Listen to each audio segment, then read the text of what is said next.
గుర్తుపట్టినావా తారు? గుర్తుపట్టినావా అన్నని? అవునంట, చూడు తోకవుతుండు. గుర్తుపట్టినావా? ఎలా గుర్తుపట్టినావు రాజు అన్నని? రోజు రాజు రాజు అంటుంటే గుర్తుపట్టినావు కదా? అవునా? అవునంట. లైవ్లో గుర్తుపట్టినావా?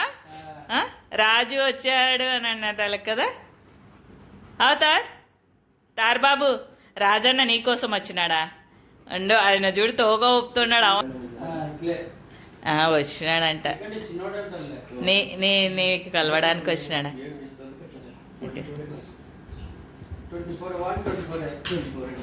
సేమ్ ఉంటుంది యోగి నీవు. చూడండి ఎలా చేస్తారు. తార్ బాబు చూడు చూడు. పేరు గుర్తుపెట్టుకున్నావా చిన్ను? గుర్తుపెట్టుకున్నావా రాజు పేరు? గుర్తుపెట్టుకున్నావా? అబ్బో.